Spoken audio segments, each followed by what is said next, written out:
दोस्तों नमस्कार। हम सभी सुबह से लेकर शाम तक रात दिन भाग दौड़ कर रहे हैं, कभी ये कर रहे हैं, कभी वो कर रहे हैं, वो सब कर रहे हैं। आखिरकार वो कर किस लिए रहे हैं? हम सभी, चाहे वो छोटे हों, बड़े हों, गरीब हों, अमीर हों, जिस तरह के हों, किसी भी धर्म के हों, जाति के हों, हम सभी की एक विशेष चाहत रहती है। वो चाहत क्या रहती है? किसके लिए क्या हम जिंदगी में सबसे बड़ी चीज़ चाहते हैं? तो दोस्तों, मैं ज़्यादा समय न बर्बाद करते हुए मैं ये कहना चाहूँगा कि हम सभी ज़िंदगी में खुश रहने के लिए या सुखी रहने के लिए सब कुछ कर रहे हैं। सही है ना? हम सभी चाहते हैं कि हमारा जीवन सुख में हो और हम सुखी से रहें, खुशी से रहें, मस्त रहें। मगर क्या हम सभी रह रहे हैं ऐसा? सच बताइए दिल पे हाथ रख करके, क्या हम सभी वाकई में सुखी रह पा रहे हैं? क्या हम वाकई में खुशी रह पा रहे हैं, खुश से रह पा रहे हैं? क्या कारण है ऐसा?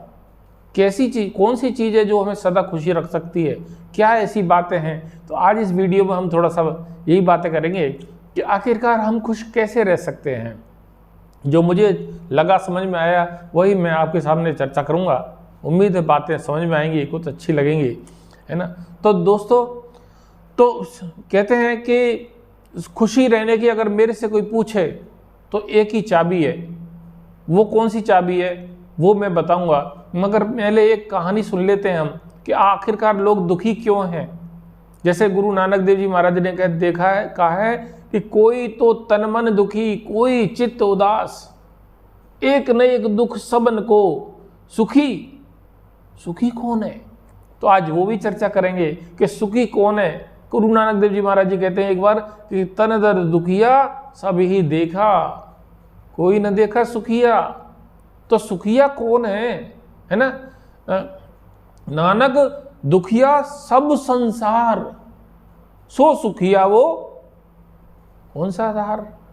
कौन सा आधार है? कौन सा बेस है? कौन सी ऐसी चीज है जिसे पकड़कर हम खुश सुखी हो सकते हैं, जिसे पकड़कर हम खुश रह सकते हैं? तो ऐसे ही हम संतों के द्वारा बताए हुए मार्गदर्शन और जो हम प्रैक्टिकल लाइफ में देख रहे हैं, उन सब के द्वारा अगर हम जीवन में अपने को धारण करें तो हमारा जीवन भी सुखपूर्वक रह सकता है।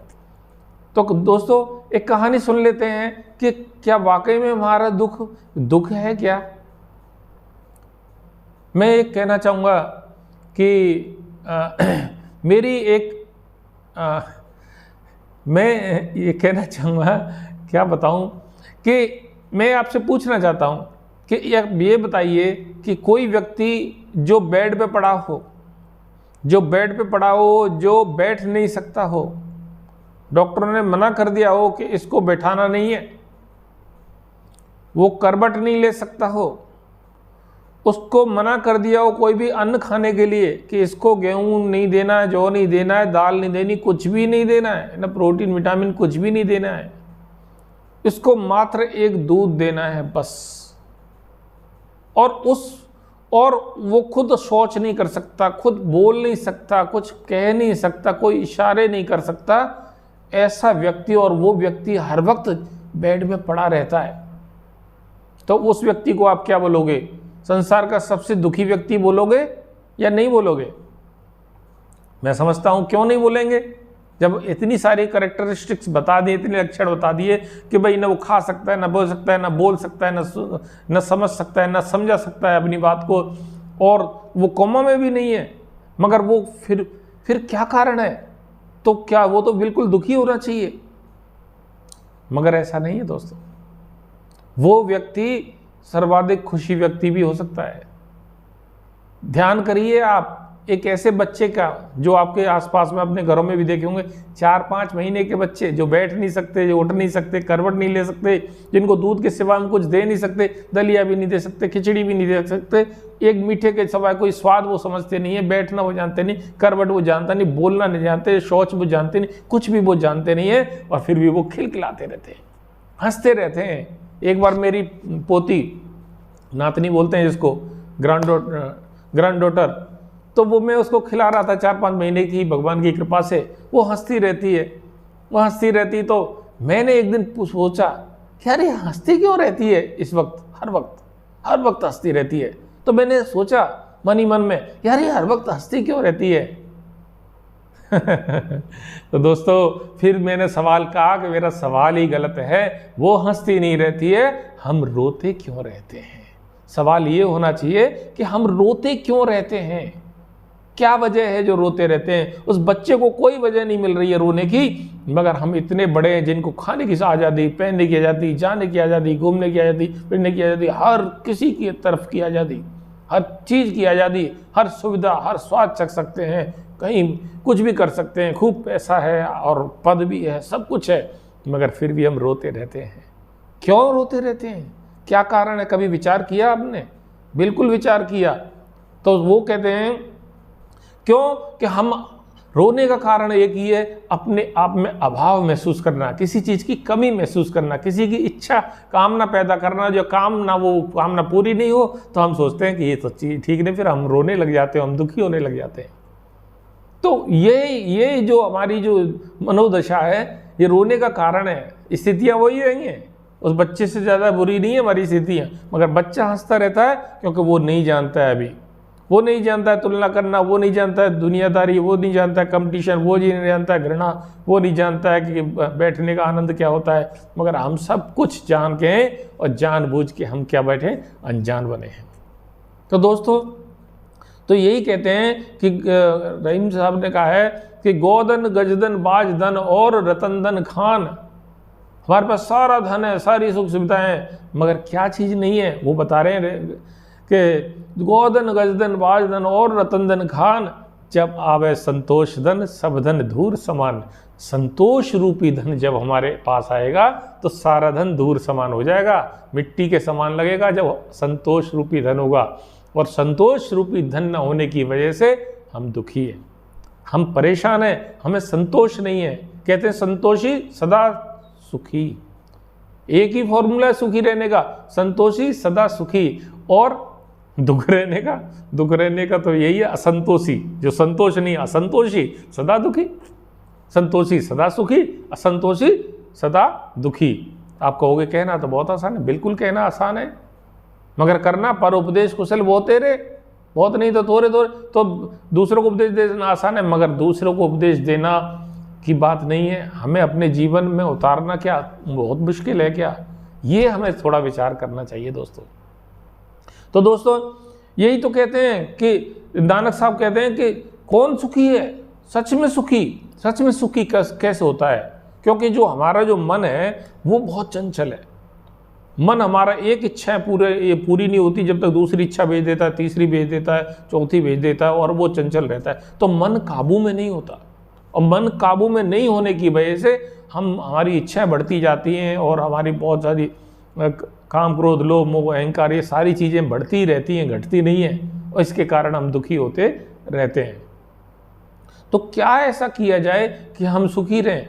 तो नानक जी ने कहा है कि सो सुखिया दुखिया सब संसार, सो सुखिया सो नाम आधार। वही सुखी है जो नाम का आधार है, जिसने नाम को आधार कर रखा है, नाम के बेस पर टिकाया है, नाम को धारण कर रखा है।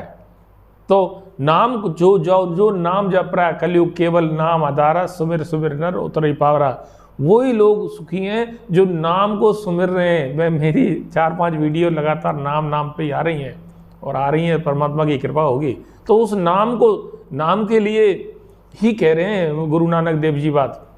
और गुरु नानक देव जी यहाँ तक कह रहे हैं कि नाम जपत कुष्टि भला। एक कोड़ी आदमी भी वो नाम जप रहा है, नाम जपत कुष्टि भला, चुई चुई टपके चाम, कंचन देवा काम की, तामोन नहीं निकसत नाम। तो नाम ऐसी चीज़ है। हाँ दोस्तों, नाम ऐसी चीज़ है। नाम को जब हम धारण करते हैं, जब नाम क्या है, नाम कोई छोटी चीज़ थोड़ी है।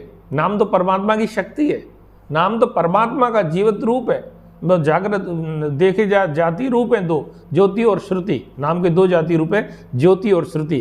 तो ज्योति और श्रुति को जो धारण करेगा, जिसको ज्योति श्रुति जिसको पकड़ लेगा और जिनको जपेगा, रात दिन जपेगा, वो सुखी रहेगा। उसको कोई दुख नहीं रहेगा। क्यों नहीं रहेगा दुख उसको? कारण क्या है?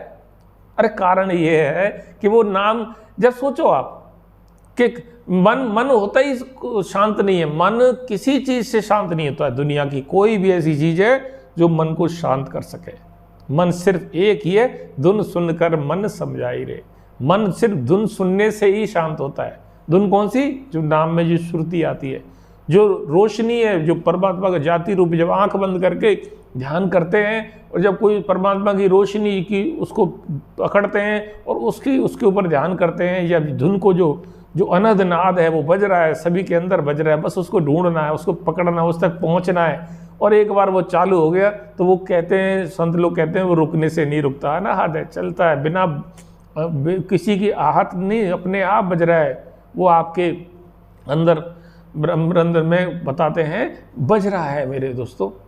तो वो अनंत नाद सुन करके ही हम सुखी हो सकते हैं, और कोई सुखी का कारण नहीं है। मगर थोड़ा सा हमें अनंत नाद सुनने के लिए भी तो जरूरी है ना, कुछ हमारे ज्ञान से भी तो हम सुखी हों।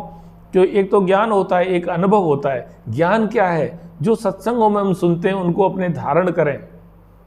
तो जैसे संतोष कैसे आ सकता है? संतोष आने के तो बहुत सारे तरीके हैं। कुछ हम देखें, एक राजा की कहानी, एक सेठ की कहानी सुनाऊं मैं आपको, छोटी सी कहानी है। एक सेठ के पास बहुत दौलत थी, पुरानी बात है, बहुत दौलत थी। एक दिन उसको जाने क्या आया, उसने अपने मुंशी से बोला कि मुंशी जी ज़रा देखना मेरे पास कितना पैसा है। तो मुंशी जी ने हिसाब लगाया, 2 दिन 4 दिन में हिसाब लगा के तैयार किया। तो सेठ जी आपके पास इतना पैसा है कि आपकी 7 पीढ़ियाँ तक तो कोई चिंता नहीं है। 7 पीढ़ी आपकी कुछ भी काम नहीं करें, बैठ के भी खा लेंगी तो भी आपके पैसे की कमी नहीं आएगी, इतना पैसा है। सेठ जी को खुश होना चाहिए था कि दुखी होना चाहिए था? मगर सेठ जी ने क्या हुआ? दुखी हो गए इस बात पे। अरे सिर्फ 7 पीढ़ी खाएंगी, 8वीं पीढ़ी का क्या होगा? लो साहब, तो आखिरकार एक चिंता घुस गई, एक फिक्र घुस गई कि मेरी 8वीं पीढ़ी का क्या होगा, मेरे उनको क्या होगा, मैं तो 7 पीढ़ी तक की व्यवस्था है मेरे पास तो। और सेठ को चिंता लगती रही, चिंता लगती रही। धीरे धीरे देखे तो सेठ महीने 2 महीने में सेठ पतले हो गए और बीमार से रहने लगे, चेहरा पीला पड़ गया। मुंशी जी ने पूछा, सेठ जी क्या बात है? कि क्या बात बताऊं? जब ज़्यादा जोर दिया तो सेठ ने बताया कि मुझे यही चिंता लग रही है कि मेरी 8वीं पीढ़ी क्या खाएगी। तो अच्छा, तब मुंशी जी ने कहा कि भाई अब क्या करें? तो मुंशी बहुत समझदार होते हैं, गरीब होते हैं तो क्या, बस समझदार बहुत होते हैं। तो उन्होंने कहा वो उस सेठ को किसी संत के पास ले गए, किसी संत के पास ले गए और संत किससे कहा कि हमारे सेठ जी को ये समस्या है। संत तो संत ही होते हैं, सब समस्याओं के समाधान संतों के पास ही होते हैं। तभी तो राजा महाराजा सब बड़े छोटे सब संत के दरबारी साध हैं। तिनसे मुक्ति जो उनके दरबारी होते हैं, दरबारी साध के होते हैं, तो राजा भी दरबार में आते हैं ऐसे संतों के पास। तो दोस्तों, तो संत ने कहा कि ठीक है, कोई बात नहीं, आपकी समस्या ठीक है, मैं समझ सकता हूँ, पर आपको एक मैं उपाय देता हूँ कि आप न एक काम करना, आपके पड़ोस में एक वो विधवा औरत रहती है, वो विधवा है और उसकी बहू भी है, बेटे की बहू, दोनों ही विधवा हैं, और वो ब्राह्मणी है और उनको सीधे की जरूरत पड़ती है। तो वो कुछ कमाती नहीं, वो सीधा लेती हैं, लोगों को सीधा देते हैं और वो खाती हैं। तो आप ऐसा करना, एक दिन जाके उसको सीधा दे के आना, आज जाना और आज जाके उसको सीधा पहुंचा देना। सीधा दोस्तों वो होता है कि कुछ आटा, कुछ दाल, कुछ मिर्च मसाले, तेल, ऐसा सामान, उसको बोलते हैं सीधा। तो पहले एक प्रथा थी, अभी भी है गाँव में, कि गरीब लोगों को या जो विधवा ब्राह्मणी है या कोई भी या ज़रूरतमंद है, वो आए तो लोगों के सीधा मांगने आए तो वो दे दिया जाता था। तो और उनका बांट के काम चलता था एक दूसरे का, ऐसा समझ लो, हेल्प होती थी, निष्काम सेवा होती थी। तो दोस्तों, तो राजा ने कहा, सेठ ने कहा ठीक है कोई बात नहीं। तो आ गए। आने के बाद में सेठ जी गए और सीधा लेकर के सेठ, और ये कहा सेठ जी आप खुद जाना, सीधा लेके नहीं किसी नौकर वोकर को भेज दो। तो ठीक है, सेठ जी खुद गए सीधा लेकर के और ब्राह्मणी के घर पे गए, विधवा ब्राह्मणी के, और पूछा कि भाई हम आप के सेठ जी आप कैसे आए? बगल में ही थे सेठ, ऐसे कुछ नहीं, दूर नहीं था। मगर वो झोपड़ी पे कभी सेठ नहीं गए इससे पहले, जब जरूरत कब पड़ी सीधा देने की, तब जब वो याद आई वो गरीब औरत और उसकी बहू, तो उसने कहा हम आपको सीधा देने आए हैं।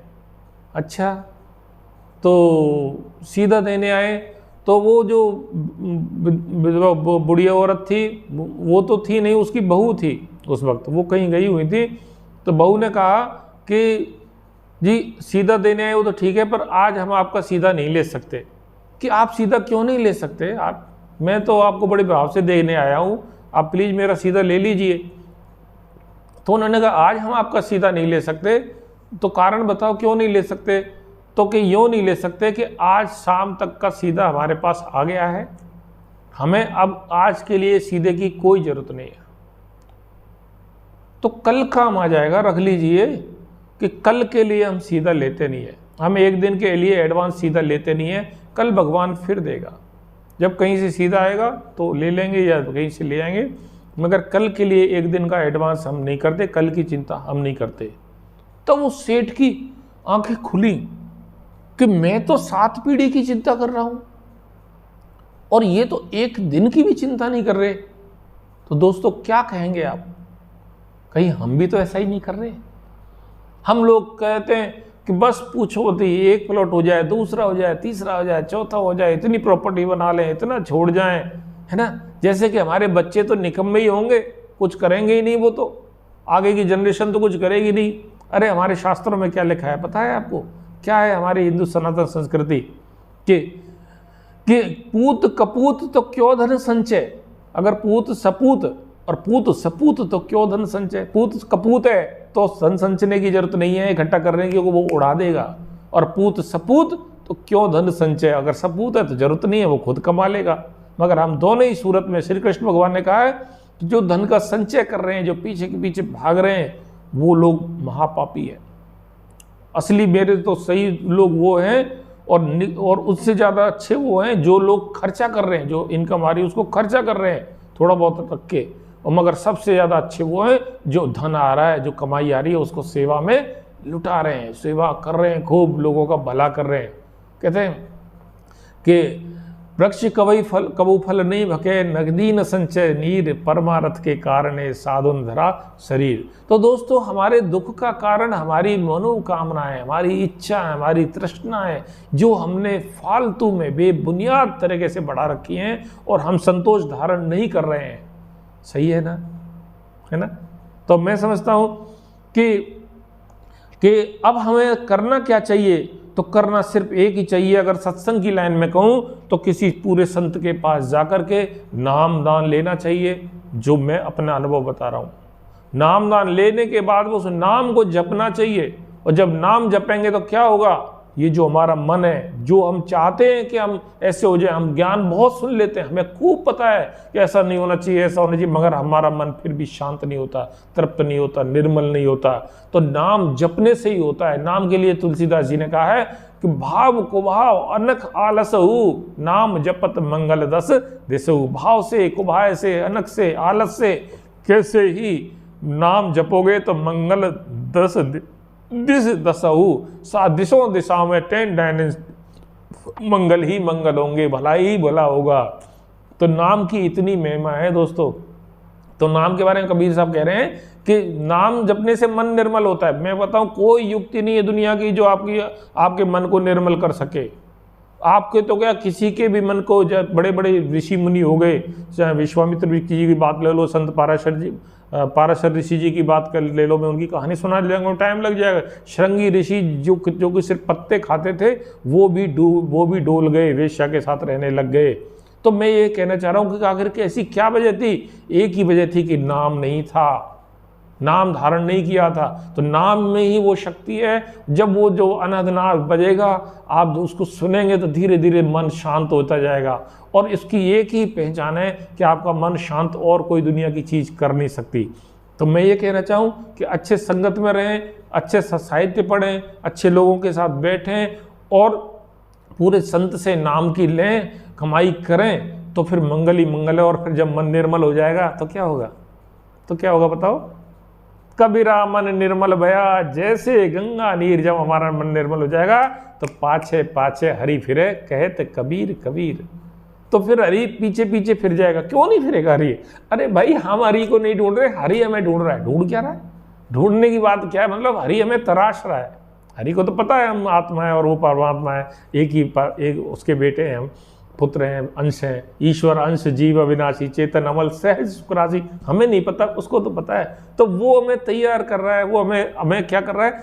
चेतन अमल सहज सुख राशि। तो हमें आत्मिक रूप में, हम अपने को शारीरिक और मानसिक रूप से जानते हैं, हम आत्मिक रूप से नहीं जानते। तो आत्मीय गुण और दैवीय गुण धीरे धीरे हमारे अंदर धारण होते जाएंगे और हम आगे आगे आगे आगे तरक्की करते जाएंगे, नाम से मुक्ति हो जाएगी। तो दोस्तों बहुत कुछ है, क्या बोलें, ये की है कि अगर फिर भी मैं अगर तुलसीदास जी की 2-4 चौपाई बताऊं कि चिंता क्यों नहीं करनी चाहिए। चिंता इसलिए नहीं करनी चाहिए कि वो कहते हैं हान लाभ जीवन मरण, ऐसे ही 5-6 चीज़ें, हान लाभ जीवन मरण यश अपयश वितराग, ये सभी विधि के हाथ में, हमारे प्रारब्ध कर्म पर विधाता के हाथ में है। आप इससे चिंता मत करिए, ये होना है वो होता ही है ना। एक होगा वही राम रच राखा, क्यों कर तरक बड़ा वही शाखा, वही होगा जो होना है ना। तो अनहोनी नहीं होगी, बिल्कुल चिंता मत करो। और कहते हैं कि बस एक ही चिंता करो। कौन सी चिंता? चिंता तो सतनाम की, चिंता एक ही कर अच्छी है बस। और चिंता की है परमात्मा को प्राप्त करने की। परमात्मा को प्राप्त करने के लिए हमें एक ऐसे पूरे गुरु को ढूंढने की चिंता है, जो पूरा गुरु नाम दान दे सके, जो परमात्मा से मिला हुआ हो, और पूरे गुरु के पास जाकर के उसकी शरण में जाके नाम लेने की चिंता है। नाम दान लेने के बाद में ऐसा नहीं कि सब काम हो गया, नाम दान लेने के बाद में उस नाम की कमाई करने की चिंता है। और नाम की कमाई करके दोस्तों फिर हम इस दुनिया के नाम की पावर जब आपके साथ हो जाएगी, ये शब्द धुन आपके साथ रहेगी, तो आपके साथ परमात्मा रहेगा। शब्द धुन होने का मतलब, वैसे तो परमात्मा सबके साथ है, मगर वो शब्द धुन, जैसे राबिया बसरी से पूछा कि तुम संत राबिया बसरी से, तुम नमाज पहले, बंदगी पहले करती हो या खुदा पहले आता है? तो उसने कहा पहले खुदा आता है, मैं तो बाद में बैठती हूँ। खुदा मतलब खुद वो खुद आता है। ऐसी परमात्मा है, परमात्मा खुद आता है, परमात्मा खुदा कोई अंतर नहीं है। तो वो खुद आता है, और खुद कैसे आता है? भजन, ज्योति और श्रुति और नाम के रूप में। जब आपको ये विश्वास हो जाएगा कि मेरे साथ हर वक्त परमात्मा है, ज्योति और श्रुति मेरे साथ है, तो आपका डर खत्म हो जाएगा, आप निर्भय हो जाएंगे। और निर्भय हो जाएंगे तो फिर क्या होगा? फिर तो बस फिर आपका मन भागेगा ही नहीं, संतोष ही संतोष रहेगा, कोई डर होगा नहीं। 7 पीढ़ी क्या 50 पीढ़ी तक का डर नहीं होगा, कल तक का डर नहीं होगा। तो दोस्तों यही है आज की बात। तो मैं ये कहना चाहता हूँ कि एक लाइन से, एक दोहे से मुझे बड़ी अच्छी लगती है कि फिकर करेंदे बावरे जिक्र करेंदे साध, उठ फकीरा जिक्र कर। जिक्र का मतलब फिक्र करेंदे बावरे, बावरे फिक्र करते हैं दुनियादारी का, कल का, आज का, ये क्या होगा, ऐसे होगा, फिक्र करते हैं बावरे। जिक्र करेंदे, जिक्र मतलब उसका याद करते हैं, परमात्मा की याद करते हैं, परमात्मा को याद करते हैं। उठ फकीरा जिक्र करे, जिक्र कर, जिक्र मतलब भजन कर, सुमरन कर, नाम की बंदगी कर, नाम जप, तो फिक्र करेगा आप, वो आपकी फिक्र करेगा। तो हमें कहिए कि मेरा किया कछु ना होए, कर है राम होए सो होए सोए, तुलसी भरोसे राम के, निर्भय होके सोए, अनहोनी होनी नहीं, होनी होए सो होए। और मैं इससे एक बात और आगे कहना चाहूँगा दोस्तों, एक बात और आगे कहना हो, जो पलटू साहब कहते हैं कि पलटू लिखा नसीब का, पलटू लिखा नसीब का, संत देते हैं फेर। संत बदल देते हैं नसीब का। कहते हैं नसीब का लिखा ही होगा, कर्म गति टार है नाटर है, ये सब कहते हैं ना, बिल्कुल सही है। मगर एक चीज़ ये भी सही है कि पलटू लिखा नसीब का, संत देते हैं फेर, साँच नहीं दिल आपन। हमारे दिल में सच्चाई नहीं है, तासे लागे देर, इसलिए हमें देर लगती है। तो दोस्तों अगर किसी संत के शरण में जाएंगे, संत के शरण में निर्मल स्वच्छ भाव से रहेंगे, संत का मतलब है, बार बार यही कहना चाहूँगा, जो परमात्मा की बंदगी करते हैं, जो नाम से जुड़े हुए हैं, तो मेरे जो नाम के ऊपर जो जितने भी सत्संग है वो ज़रूर देख लें वीडियो, मेरी आपसे विनती है। और तभी हमें चर्चा करने में और ज़्यादा आनंद आएगा। तो मैं समझता हूँ हम सब कैसे सुखी होंगे, सुखी होने की कुछ चर्चा हमने करी। तो परमात्मा की बड़ी कृपा है कि सुखी होने का एक ही तरीका है, क्योंकि परमात्मा, जब तक हम आत्म स्वरूप में स्थित नहीं होंगे, जब तक सुखी नहीं हो सकते। कितनी भी हम जप तप व्रत तीर्थ कुछ भी कर लें, ठीक है, थोड़ी तात्कालिक शांति रहेगी, पर मन शांत नहीं होगा। मन शांत करने का तो सिर्फ और सिर्फ एक ही उपाय है। कौन है? नाम सिमर, नाम जप है, ज्योति और श्रुति।